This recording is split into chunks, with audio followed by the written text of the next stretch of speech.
I can't quite put my finger on when it started. Maybe it was gradual, something subtle, like a whisper I ignored until it grew too loud to dismiss. Ethan has always been a part of my life. My nephew, my sister Lisa's boy. I remember him as this lanky teenager, always grinning ear to ear, with messy hair and a kind of awkwardness that clung to him like a second skin.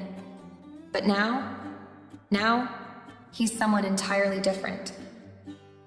It hit me a few weeks ago when he stopped by my house to drop off something Lisa had borrowed. When I opened the door, I barely recognized him. Standing there was this confident young man, broad-shouldered, with a posture that spoke of self-assuredness. His face still carried that boyish charm I knew so well, but his jawline was sharper, his eyes more intense, and those arms, strong, defined. I felt my breath hitch for a moment, a reaction I quickly brushed off as surprise at his transformation. But the truth is, I couldn't stop noticing it after that. Every time I saw him, it was like my mind kept cataloging the changes. His voice had deepened, carrying this rich, steady tone that filled a room without trying.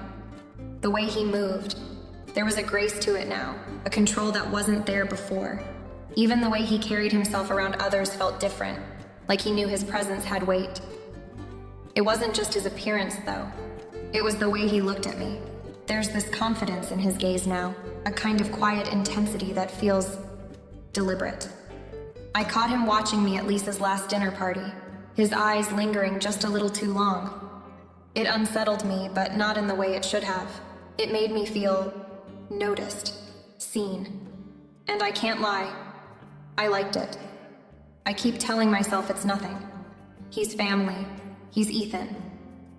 But the way my stomach tightens when I hear his laugh, or the way my pulse quickens when his hand accidentally brushes mine, it's undeniable. I shouldn't feel this way. I know that. But every time he's near, I find myself wondering when he stopped being just Lisa's kid and started becoming a man. The barbecue at Lisa's house was supposed to be just another family gathering, the kind of day where everyone mingles, kids run around the yard, and the air smells of burgers and sunscreen. I wore my usual sundress and tried not to think too much about seeing Ethan again. After all, I'd convinced myself that my recent thoughts about him were just a passing phase, a trick of the mind brought on by nostalgia and the sheer surprise of his transformation. But that day, everything felt different. Ethan arrived late, stepping into the backyard with a quiet confidence that made people take notice. Even Lisa paused mid-sentence to greet him with a wide smile. I tried not to look, but it was impossible not to. He was wearing a fitted gray t-shirt and jeans, simple enough, but the way the fabric clung to his shoulders and chest made it clear just how much he'd grown into himself.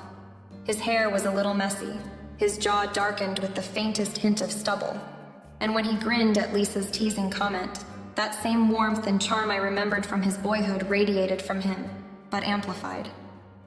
I busied myself at the grill, flipping burgers and chatting with Lisa's husband, Sam, but I felt Ethan's presence like a shadow, always at the edge of my awareness. When I finally glanced in his direction, it happened. His eyes were on me. Not a quick, casual look, but something longer, deliberate. His gaze swept over me like he was trying to take in every detail, and when our eyes met, there was no hesitation. He didn't look away. My stomach fluttered in a way that left me uneasy. I turned back to the grill quickly, trying to focus on the sizzling patties and the smoke curling up into the summer sky. But that feeling, that charged, unspoken tension, followed me the rest of the afternoon. It wasn't just the way he looked at me. It was the way he moved around me. Ethan seemed to find excuses to be near me. At one point, he reached over to grab a drink from the cooler, just as I was leaning down to pick up a platter. For a brief moment, we were close enough that I could feel the warmth radiating from his skin. His hand brushed mine as he grabbed the soda, and he murmured, "Excuse me, Aunt Vanessa," in a voice that sent a ripple through me. Later, as I sat on the porch with a glass of iced tea, I caught him watching me again from across the yard. This time, there was no mistaking it. His expression wasn't one of casual admiration. It was focused, intent. It was the kind of look that made me feel both flattered and exposed, like he was peeling back layers I didn't even know I was showing. I told myself I was imagining things. He's just being polite, I thought. Or maybe he's simply grown into a more confident young man, someone who naturally commands attention. But deep down, I couldn't shake the feeling that there was more to it than that. The moment that sealed it happened as the evening wound down. Most of the family had moved inside, but Ethan stayed behind to help me gather the dishes and trash from the yard. As we worked side by side, the sun dipping low on the horizon, he asked me about my day in that same warm, steady voice. His questions weren't surface level. They were thoughtful, almost probing, like he wanted to understand me in a way that felt. When we finished cleaning up, I turned to thank him, and for a second, neither of us moved. The silence between us wasn't awkward. It was charged. His eyes searched mine, and I felt a flush creep up my neck. I broke the moment by turning toward the house, but I couldn't ignore the way my heart raced as I walked away. That night, lying in bed, I replayed the day over and over in my mind. I kept asking myself if I was reading too much into things. Maybe it was nothing. Maybe it was just my imagination. But no matter how I tried to rationalize it, I couldn't shake the feeling that something between us had shifted. Something unspoken, but undeniable. It was a quiet Tuesday evening. One of those nights when the world seems to slow down, leaving space for thoughts to wander and connections to form. Lisa had gone to bed early, and the house had fallen into a comfortable silence. Ethan was the only one still lingering. He had offered to stay behind after dinner to help clean up, and I hadn't had the heart to refuse, even though part of me wondered if his offer was more than just polite. The kitchen was warm from the oven, the scent of baked chicken still faintly hanging in the air. I busied myself loading the dishwasher, keeping my hands moving to distract from the way Ethan's presence filled the room. He stood at the counter, carefully drying the dishes I passed to him. The quiet rhythm of our work was oddly soothing, yet every so often I caught him glancing at me from the corner of my eye. "So," he said after a while, breaking the silence, "you've always been the one to host these family dinners, huh? Seems like a lot of work." I smiled, shrugging lightly. "I guess I just like the way it brings everyone together. Plus, it gives me an excuse to experiment with recipes. Lisa calls it my culinary phase." Ethan chuckled, his laughter soft and warm. "She doesn't know what she's talking about. Dinner was amazing, like always." There was something in the way he said it, something genuine that made me pause. I glanced at him, meeting his gaze for a moment too long. His expression wasn't just friendly. It was full of something deeper, something I couldn't quite name. I quickly looked away, handing him another plate to dry. As we continued working, the conversation drifted into more personal territory. He asked me how I'd been spending my time lately, what I liked to do when I wasn't cooking for the family. It wasn't just small talk. He seemed genuinely interested, his questions thoughtful and probing in a way that felt surprisingly. "I don't know," I admitted after a moment. "Sometimes I feel like I get so caught up in making sure everyone else is happy that I forget to think about what I want." Ethan set down the plate he'd been drying and leaned slightly against the counter, his gaze steady. "You should, though. You deserve to." The words hung in the air, heavy and deliberate. I felt a flush rise to my cheeks, unsure how to respond. There was no mistaking the sincerity in his voice, the way his eyes lingered on mine as if willing me to believe him. "Thanks," I said softly, looking down at my hands. A moment later, as I reached for another dish, our hands brushed. Just a fleeting touch, but enough to send a jolt through me. I froze, my breath catching in my throat, and for a second, neither of us moved. When I finally looked up, Ethan was watching me, his expression unreadable but intense. "I'm sorry," he murmured, his voice low. "For what?" I asked, my voice barely more than a whisper. He didn't answer right away.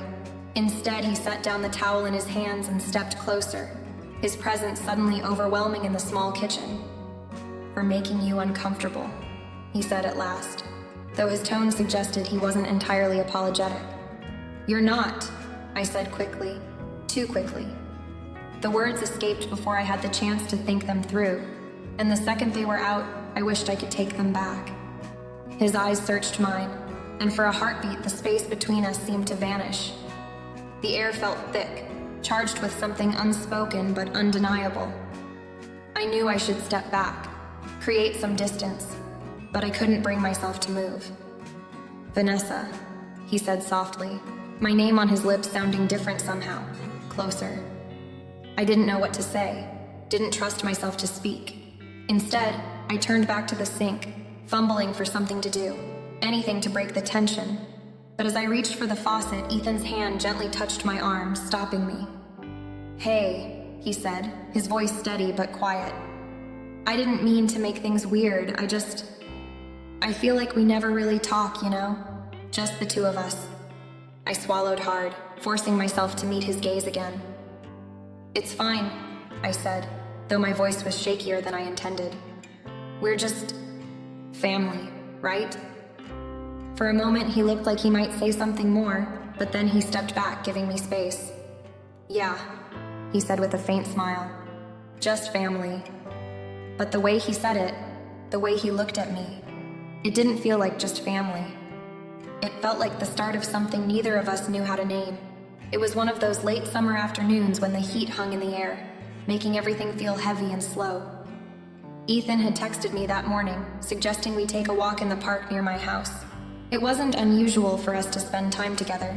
Ethan had always been the affectionate, thoughtful type, but something about the message felt different. There was a sense of purpose in his words, a weight that lingered in my thoughts all day. By the time we met at the park, the sun was beginning its slow descent, casting a warm, golden light over everything. Ethan was waiting near the entrance, leaning against a bench with his hands in his pockets. He looked effortlessly handsome in a plain white t-shirt that clung to his frame, his athletic build impossible to ignore. "Hey," I said as I approached, trying to keep my tone light and casual. "Hey," he replied, his smile small but genuine. "Thanks for meeting me." "Of course," I said, matching his smile. "What's on your mind?" He hesitated for a moment, glancing away as though gathering his thoughts. Then he gestured toward the walking trail that wound through the park. "Let's walk." We fell into step beside each other, the gravel crunching softly beneath our feet. For a while, we talked about mundane things, the weather, his summer plans, the books I'd been reading. But there was an undercurrent to the conversation, a tension that neither of us acknowledged. Finally, as we reached a secluded bench tucked away under the shade of a sprawling oak tree, Ethan stopped. "Let's sit," he said, his voice quieter now, almost hesitant. I followed his lead, sitting down beside him, the warmth of his body palpable even with a few inches of space between us. He sat forward, his elbows resting on his knees, and stared at the ground for a moment before speaking. "I've been wanting to tell you something," he began, his voice steady but low. "For a long time, actually." There it was, that weight I'd sensed earlier, now taking shape in his words. I felt my chest tighten, my breath catching slightly as I waited for him to continue. He glanced at me then, his eyes filled with an intensity that made it impossible to look away. "You probably think this is crazy, but I've always felt close to you, Vanessa. You've been more than just my aunt. You've been someone I look up to, someone I care about." "Ethan," I said softly, unsure of where he was going with this, but already feeling a strange mix of emotions swirling inside me. "No, let me finish," he said quickly, holding up a hand. "I've been trying to ignore it, to push it down because I know how it sounds. I know how it looks. But the truth is, I've been drawn to you for years. And now that I'm older, now that I've had time to really understand what I feel, I can't pretend it's not there anymore."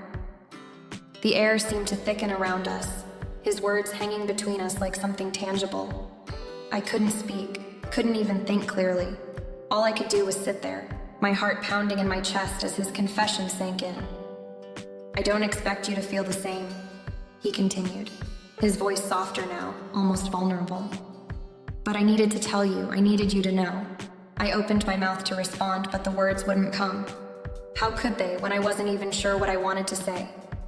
Ethan's gaze searched mine, and in that moment, I saw a depth of emotion in his eyes that left me breathless. "Ethan," I finally managed, my voice barely above a whisper. "This is a lot."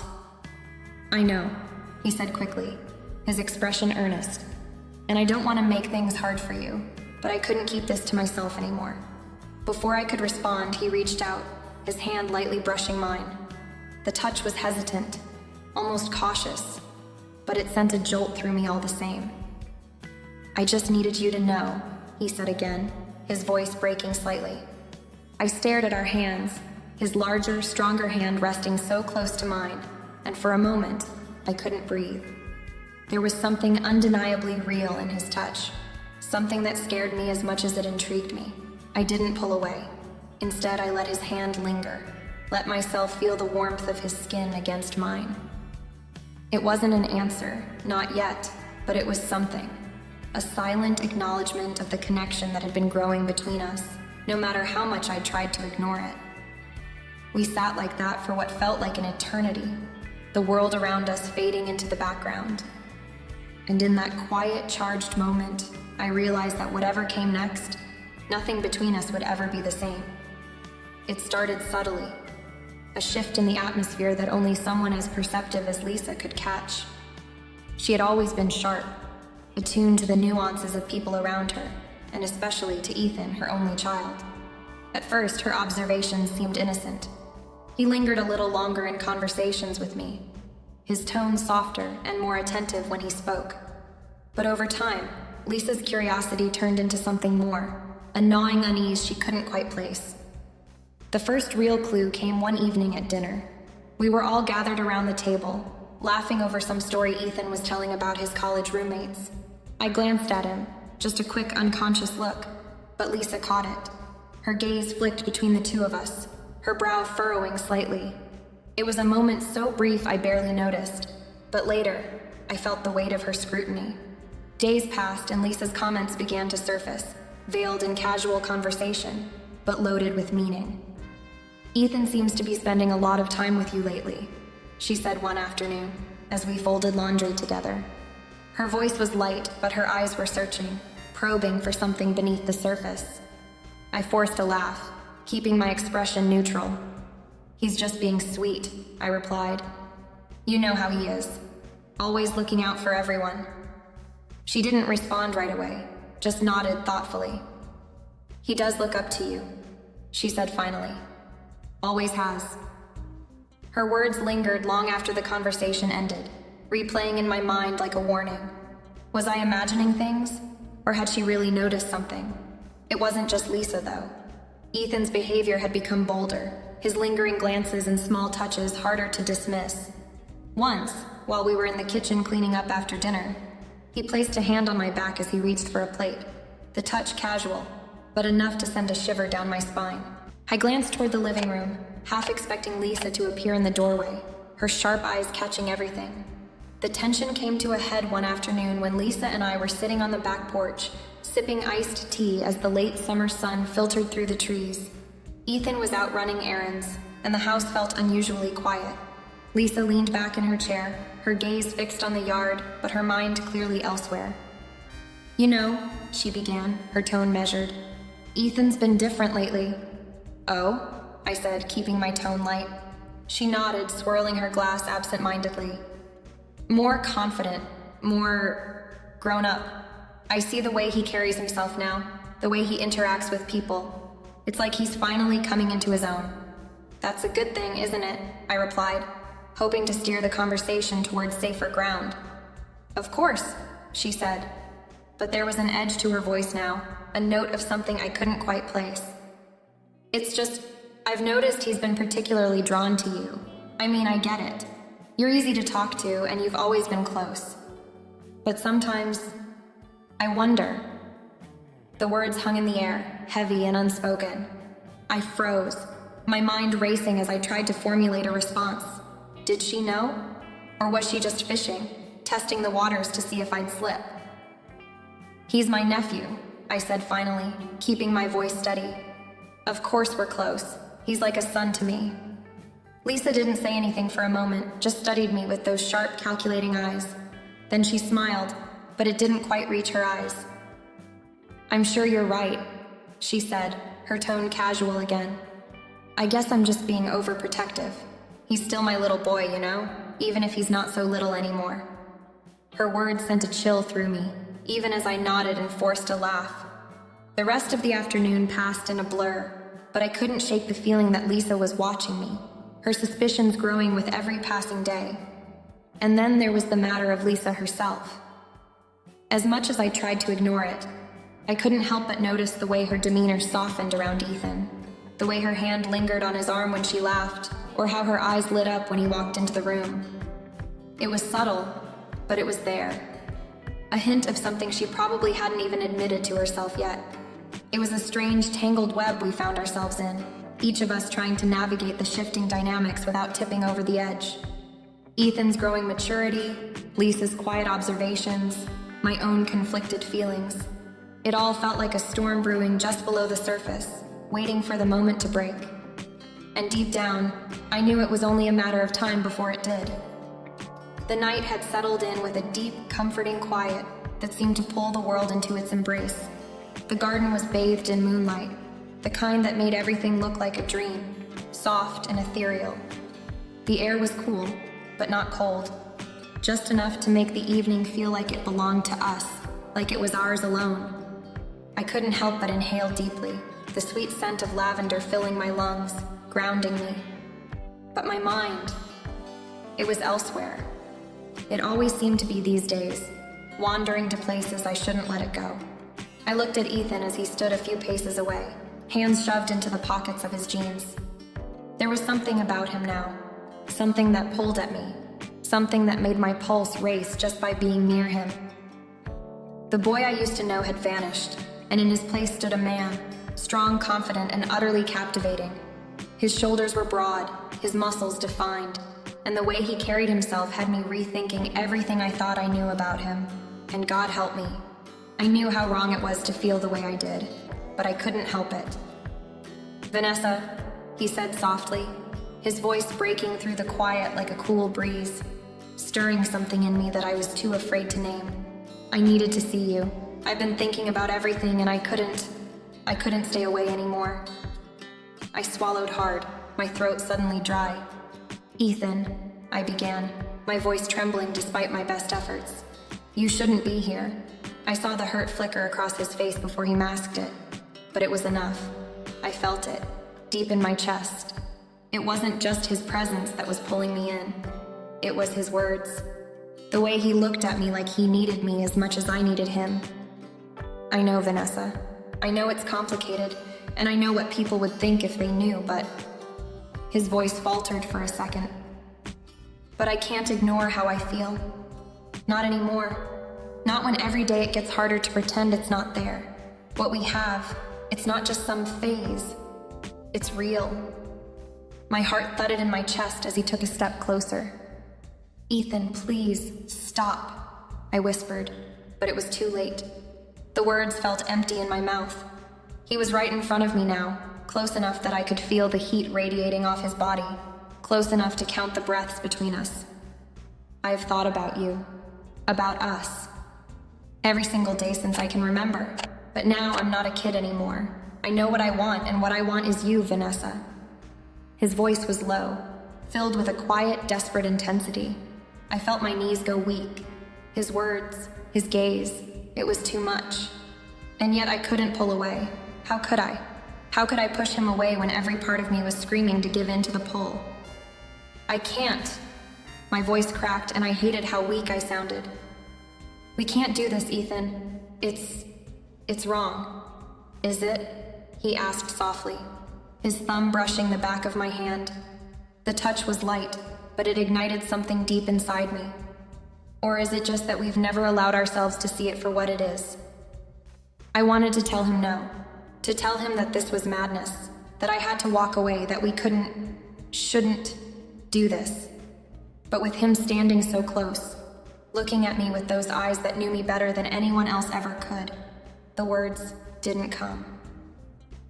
"I can't stop feeling like this," he whispered, his lips dangerously close to mine now, his breath mingling with mine. "I need you, and I know you feel it too, Vanessa. I see it in your eyes. You've been running from it, but you can't outrun what's between us." And maybe he was right. Maybe I had been running, but running didn't feel like an option anymore. Not when he was standing here, with that look on his face, that look that made it clear he wasn't going anywhere. I closed my eyes, taking a deep breath. The world was spinning too fast, but in that moment, I couldn't bring myself to care. When I opened my eyes again, he was still there, waiting for me to make a choice. And in that moment, I knew I had already made it. I don't know where this goes, I whispered, my voice barely a breath. But I'm not going to pretend it doesn't exist anymore. Ethan's expression softened, and he stepped even closer, his hand reaching for mine, clasping it with a quiet tenderness that made my heart ache. "I won't let you go," he said, the words filled with such promise that they almost felt like a vow. "Whatever happens, I'm not letting you go." I felt the heat rise in my cheeks, the reality of the situation sinking in like a weight I couldn't escape. But as his arms wrapped around me, pulling me close, I found myself not wanting to. I pressed my face against his chest, feeling the steady beat of his heart beneath my ear, and for a brief moment, I allowed myself to be lost in the rhythm of it. There were no answers, no guarantees, just the two of us, standing in the moonlight, sharing a promise that neither of us was ready to break. And for the first time in a long while, I didn't feel alone. I didn't feel afraid.